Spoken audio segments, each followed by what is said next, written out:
اعوذ باللہ من الشیطان الرجیم، بسم اللہ الرحمن الرحیم۔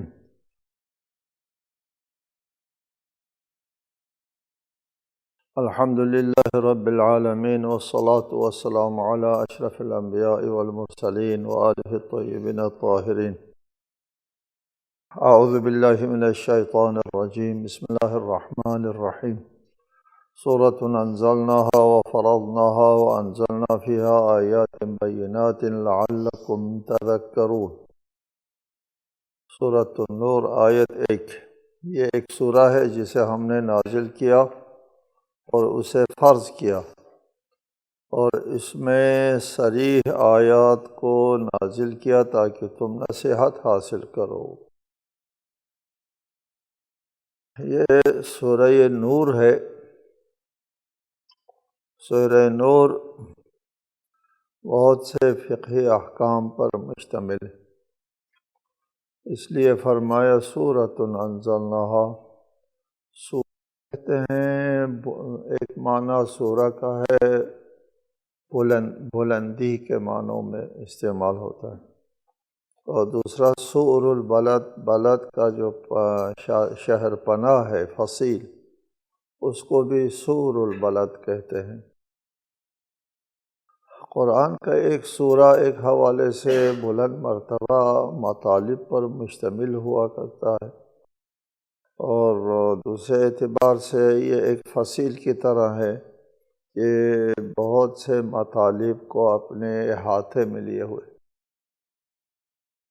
فرضناہا، فرض کہتے کسی سخت چیز کو کاٹنے کو فرض کہتے ہیں۔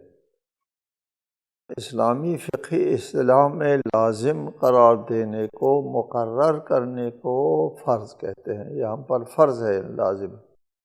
اس میں ارشاد ہوا وَأَنزَلْنَا فِيهَا آیَاتٍ بَيِّنَاتٍ، احکام ہے انسان ساز، قانون اور ایک دستور حیات، اسے کا ایک حصہ، ایک قانون حیات اور دستور حیات کا ایک اہم حصہ اس سورہ مبارکہ میں بیان ہوا ہے۔ ان کو آیات بینات کہہ دیا۔ یہ احکام خود اللہ تعالیٰ کی نشانی ہے کہ اس میں سب سے پہلا حکم اس آیت میں ارشاد ہوا الزانیۃ والزانی فاجلدوا کل واحد منہما 100 جلدہ ولا تأخذکم بہما رأفۃ فی دین اللہ ان کنتم تؤمنون باللہ والیوم الآخر ولیشہد عذابہما طائفۃ من المؤمنین۔ زناکار عورت اور زناکار مرد میں سے ہر ایک کو 100 کوڑے مارو، اور دین خدا کے معاملے میں تمہیں ان پر ترس نہیں آنا چاہیے اگر تم اللہ اور روز آخرت پر ایمان رکھتے ہو، اور ان کی سزا کے وقت مومنین کی ایک جماعت موجود رہے۔ یہ زنا کی سزا 100 کوڑے۔ زنا کس کو کہتے ہیں؟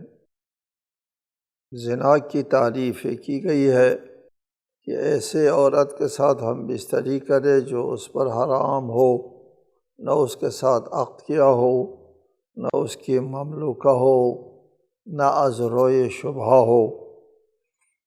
اس میں قبول و دبر میں فرق نہیں ہے۔ بعض ہمارے بزرگ علماء آیت اللہ خوئی نے حرام ہو کے بعد بالاصالہ کی قید لگائی ہے، اصالتاً حرام ہو، یعنی عارضی طور پر حرام نہ ہو، جیسے حیض کی حالت میں، احرام کی حالت میں، روزے کی حالت میں بھی تو حرام ہے، لیکن یہ اصالتاً حرام نہیں ہے، عارضی طور پر حرام ہے، یہ گناہ ہے، لیکن زنا تو نہیں کہلائیں گے۔ اپنی عورت سے اگر وہ حالت حیض میں، حالت احرام میں، حالت روزے میں اگر ہم بستری کرے، حرام ہے، زنا نہیں ہے۔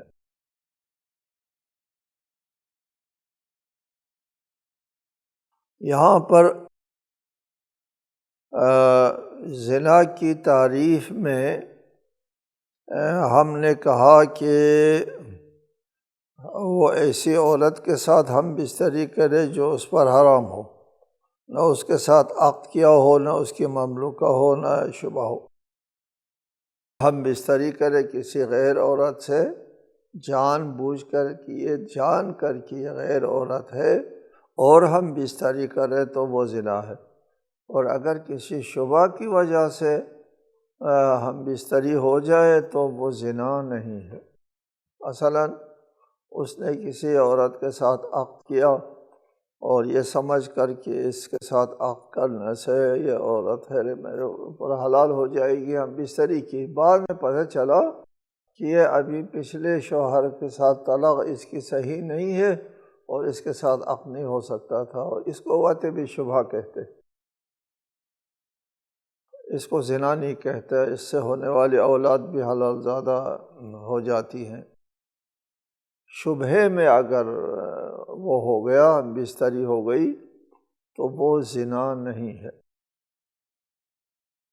عقد کی وجہ سے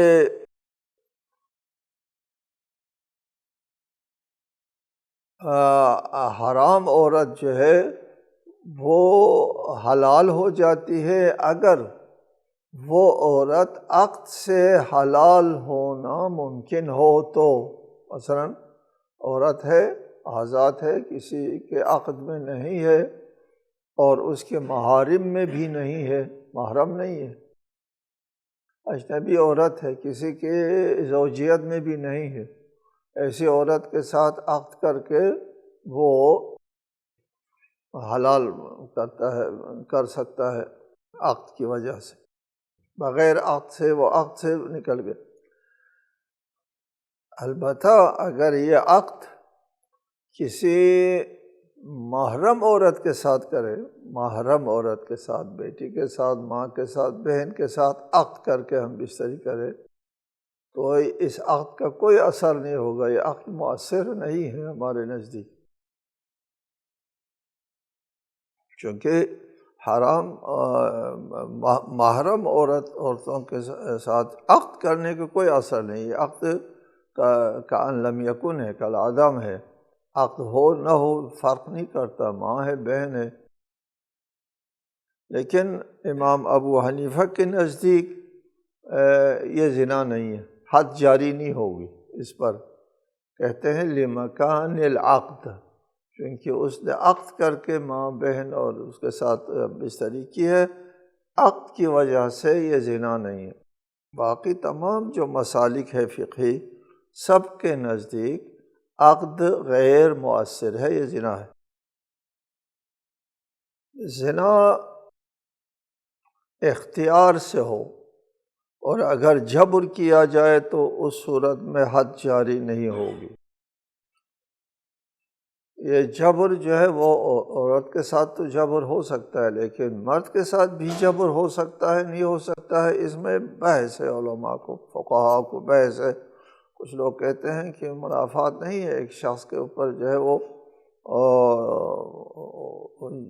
جبر کیا جائے کہ اگر زنا نہ کرو تو تم کو جان سے مار دیا جائے گا، تو وہ جان بچانے کے لیے کرتا ہے تو جبر شمار ہوگا مثلا۔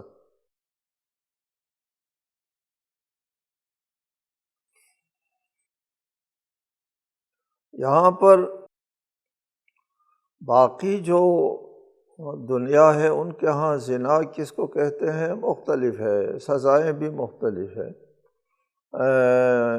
ہندوؤں کے ہاں عورت اگر زنا کی مرتکب ہو جائے تو وہ کتوں کے سامنے ڈال دیا جائے تاکہ اسے چیر پھاڑ دے، مرد کو لوہے پر لٹکا کے آگ لگا دی جائے۔ یہودی قانون میں ہے جو شخص دوسرے کی بیوی سے یعنی ہمسائے کی بیوی سے زنا کرے، زانی اور زانیہ دونوں ضرور جان سے مار دیے جائیں۔ اگر کوئی کنواری لڑکی کسی شخص سے منسوب ہو گئی ہو اور دوسرا آدمی اسے شہر میں پا کر اس سے صحبت کرے تو تم ان دونوں کو شہر کے پھاٹک پر نکال کر لانا اور ان کو تم سنسار کر دینا۔ یہ استثناء توریت کی عبارت ہے۔ یہ سزائیں دیگر قوانین میں اس طرح ہے اسلام میں پہلے بتایا آپ کو 100 کوڑے، 100 کوڑے ابھی بعد میں ہم بتائیں گے 100 کوڑے جو ہے وہ مارے جائیں گے، ان کے کیا شرائط ہے، لیکن 100 کوڑے مارنے سے پہلے اسلام زنا کے وقوع کے لیے راستے ایسے قانون وضع کرتا ہے کہ زنا وقوع پذیری نہ ہو۔ اس میں سب سے پہلی بات یہ ہے کہ مسیحیت کے برخلاف مسیحی مسلک میں شادی کرنا جو ہے وہ ایک اچھی بات نہیں ہے، غیر پسندیدہ عمل ہے۔ شادی نہ کرنا بہت بڑی تقدس کی بات سمجھی جاتی ہے۔ اسلام میں شادی کرنے کو تقدس دیا جاتا ہے، شادی کرنے کو تقدس دیا جاتا ہے۔ وَأَنكِحُوا الْأَيَامَ مِنكُمْ وَالصَّالِحِينَ مِنْ عِبَادِكُمْ وَإِمَائِكُمْ، تمہارے غلاموں ان کنیزوں میں سے جو صالح ہوں ان کا نکاح کر دو، اور اگر وہ نادار ہوں تو اللہ اپنے فضل سے انہیں غنی کر دے گا۔ دیگر آیات بھی موجود ہے، احادیث میں ہے النکاح من سنتی فمن رغب عن سنتی فلیس منی، یہ ہمیشہ سنتے رہتے ہیں۔ قابل توجہ روایت یہ ہے، رکعتان یصلیھا المتزوج افضل من 70 رکعۃ یصلیھا اعزاب، شادی شدہ 2 رکعت نماز پڑھتا ہے، وہ اس کی 2 رکعت جو ہے وہ 70 مرتبہ افضل ہے غیر شادی شدہ کی نماز سے۔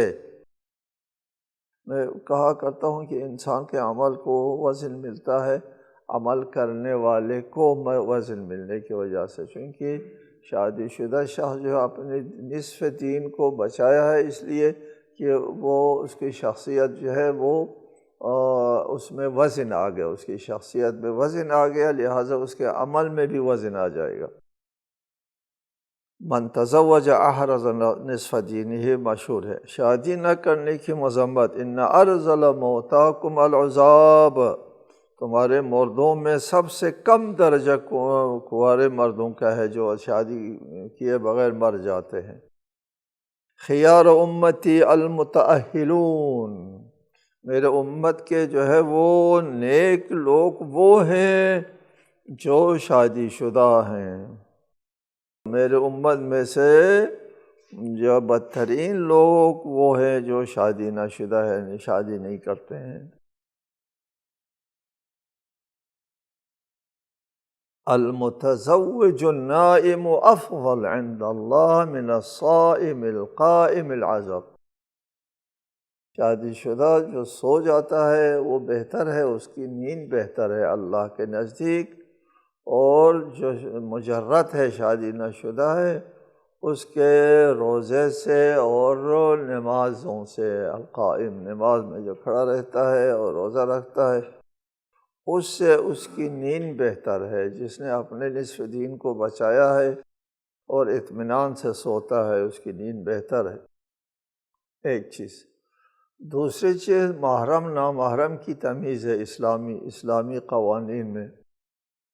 محرم نامحرم کا مسئلہ درپیش ہوتا ہے، نامحرم کی طرف نگاہ کرنا حرام ہے۔ پہلی نگاہ جو اتفاقاً کسی عورت کے اوپر پڑ جاتی ہے وہ ٹھیک ہے، قل للمؤمنین یغضوا من ابصارہم، آپ مومن مردوں سے کہہ دیجئے وہ اپنی نگاہیں نیچے رکھیں، وقل للمؤمنات یغضضن من ابصارہن، اور آپ مومنہ عورتوں سے بھی کہہ دیجئے کہ وہ اپنی نگاہیں نیچے رکھیں۔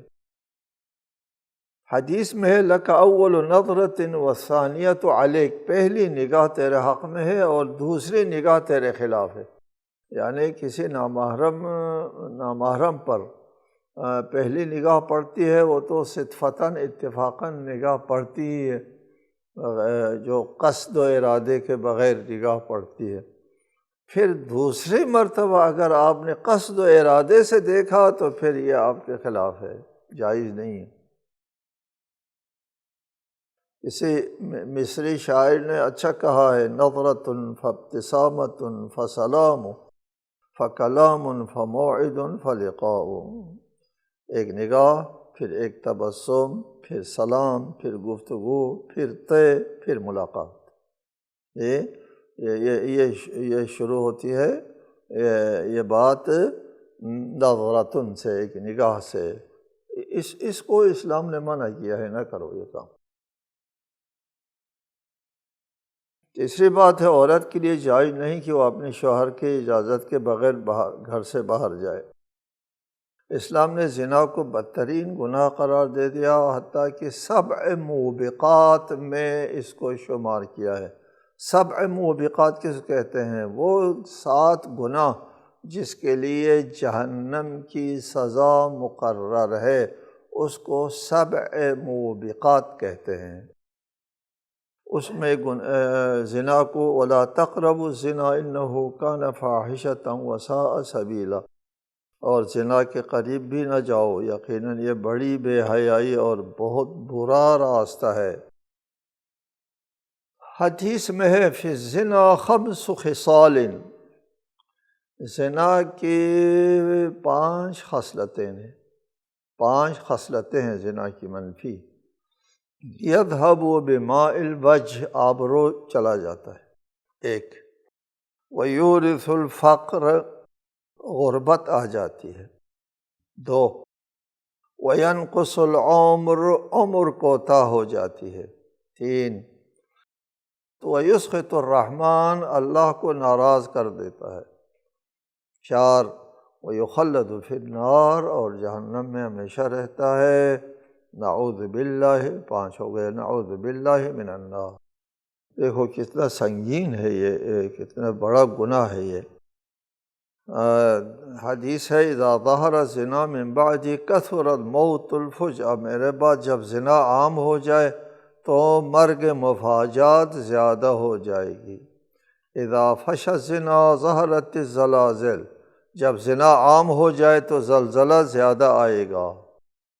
اسلام میں یہ انسان کے اندر جو خواہشات کا ہے جذبہ، اس کو فطری طریقے سے پورا کرنے کے لیے سامان فراہم کیا ہے۔ ایک تو شادی کے لیے سفارش کی، فضیلت دی، شادی کرنے کی تاکید کی، اور دوسری وجہ 4 شادیوں تک کی اجازت دے دی کہ مرد کو جو ہے اپنی خواہش پوری کرنے کے لیے کوئی ایسا موقع مرد کے لیے نہ آئے کہ وہ تجاوز کرے دوسروں کے ناموس کے اوپر۔ 4 شادیاں تک کرنی۔ اس میں 4 شادیوں کی اجازت میں یہ بات پوشیدہ ہے کہ ایک تو معاشرے میں بے عفتی عام نہیں ہوگی 4 شادیوں کی وجہ سے، اس لیے کہ جنگوں میں مرد جو ہے وہ ہمیشہ میدان میں ہوا کرتا ہے، جنگوں میں ہوتا ہے، کاروبار میں ہوتا ہے، سفر میں ہوتا ہے، حادثے درپیش آتے ہیں، اس میں زیادہ تر مرد مارے جاتے ہیں، اور اس وجہ سے عورتیں جو ہے وہ بیوہ ہو جاتی ہیں۔ دنیا میں یہ قاعدہ ہے، یہ اعداد و شمار بھی موجود ہے، جو ہے وہ مرد جو ہے وہ مارے جاتے ہیں اور عورتیں جو ہے وہ زیادہ بیوہ ہو جاتی ہیں، اور اس کے لیے 4 شادیوں کی وجہ سے یہ بے عفتی کو لگام لگا دیا گیا ہے اسلام نے، یہ جائز ہے۔ اور دوسرا، اگر سفر ہے، سفر میں جاتا ہے انسان، تو انسان ہوتا ہے، انسان کے خواہشات ہے، اس کو لگام دینے کے لیے سفری حالت میں بھی جائز طریقے سے اس خواہش کو پوری کرنے کے لیے اسلام نے متعہ کا جواز بھی برقرار رکھا ہے۔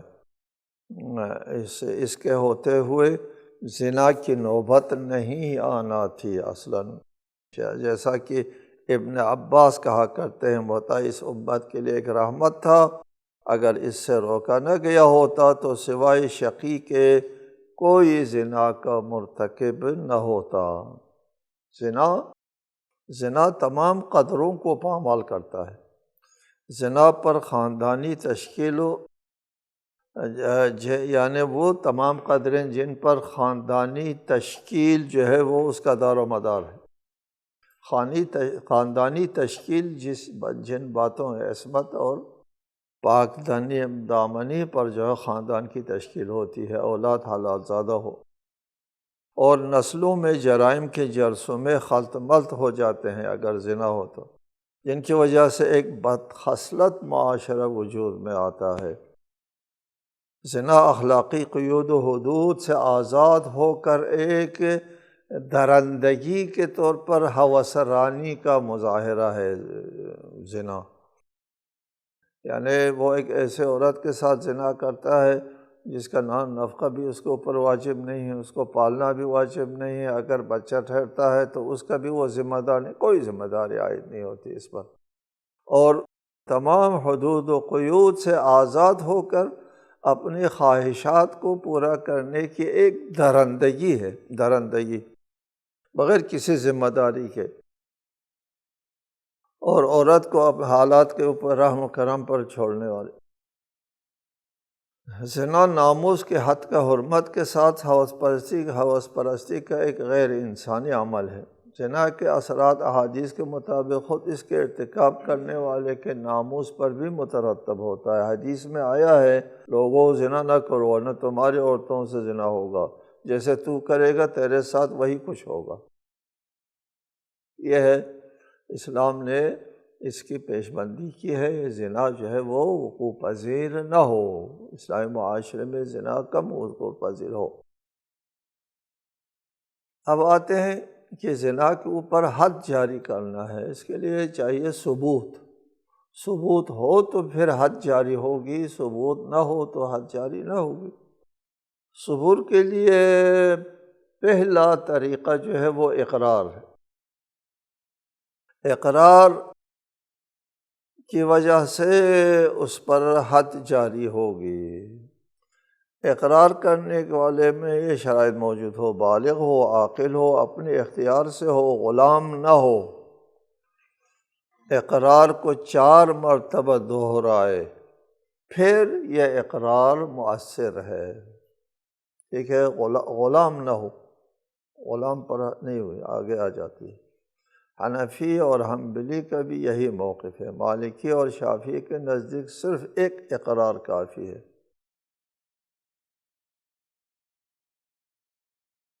اس کے باوجود اقرار سے کیا ہوتا ہے؟ زنا ثابت ہو جاتا ہے۔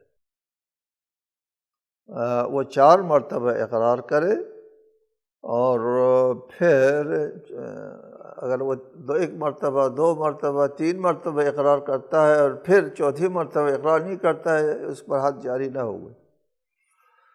4 مرتبہ اگر وہ دہرا دے، اقرار کرے، تو پھر اس پر حد جاری ہوگی۔ اس کے باوجود اقرار کو بھی اسلام پسند نہیں کرتا کہ کوئی شخص اقرار کرے اور حد جاری کروائے، اس کو ناپسند کرتا ہے، اور اگر وہ یہ عمل کرتا ہے تو پھر حد جاری کرنا پڑتا ہے۔ چنانچہ جب حضرت علی علیہ السلام کی خدمت میں ایک آدمی نے 4 مرتبہ اقرار کیا تو آپ نے فرمایا تھا، فواللہ لتوبتہ فیما بینہ وبین اللہ افضل من اقامت علیہ الحد، کہ اگر اپنے اور اللہ کے درمیان میں توبہ کر لیتا، یہ افضل تھا کہ میں اس کے اوپر حد جاری کروں، اس سے حد جاری کرنے سے یہ توبہ کر لیتا اور اقرار نہ کرتا بہتر تھا۔ اس کو بھی یعنی سزا کی نوبت آنے کو اسلام پسند نہیں کرتا۔ ٹھیک، اقرار ہے۔ اس کے باوجود اگر کوئی زنا کا اقرار کرنے کے بعد انکار کرے تو سنگساری کی حد ساقط ہوگی، کوڑوں کی حد ساقط نہیں ہوگی۔ اگر بغیر شوہر کے حمل ٹھہر جائے، حد جاری نہ ہوئے، کیونکہ ممکن ہے عذر شبہ یا عذر جبر یا عذر مصاحقہ حمل ٹھہر گیا ہو، حمل ٹھہرنے کی وجہ سے حد جاری نہیں ہوگی ہمارے نزدیک۔ اسی صورت گواہ ہے، گواہ سے زنا ثابت ہونے کے لیے درج ذیل شرائط موجود۔ 4 عادل گواہ گواہی دے 4 عادل مرد یا 3 مرد 2 عورتیں اگر گواہی دے،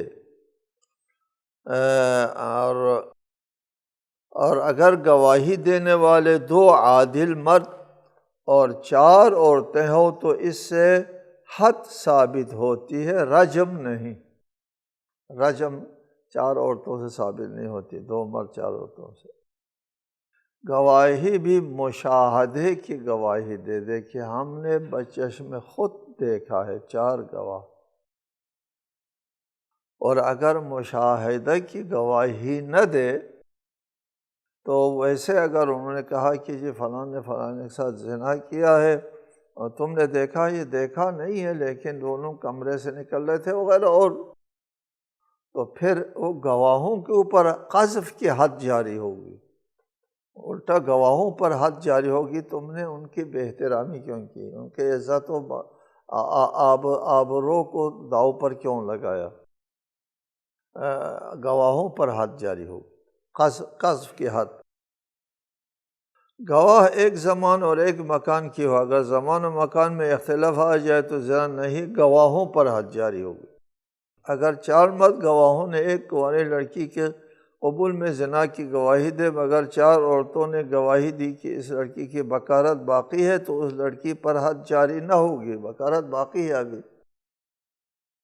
اس کے علاوہ دیگر احکام ہیں۔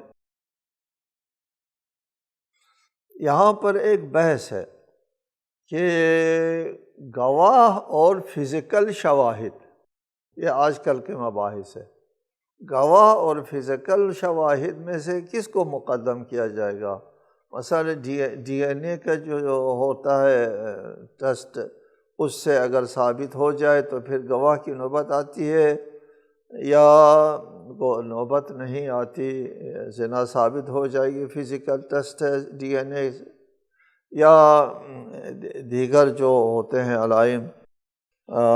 یہ اختلافی مسئلہ ہے، بعض کہتے ہیں نہیں گواہ کی نوبت نہیں آتی جب فزیکل طور پر پتہ چل گیا، اور بعض کہتے ہیں نہیں حد جاری ہونے کے لیے یا گواہ ہے یا اقرار ہے، کوئی تیسری صورت نہیں ہے۔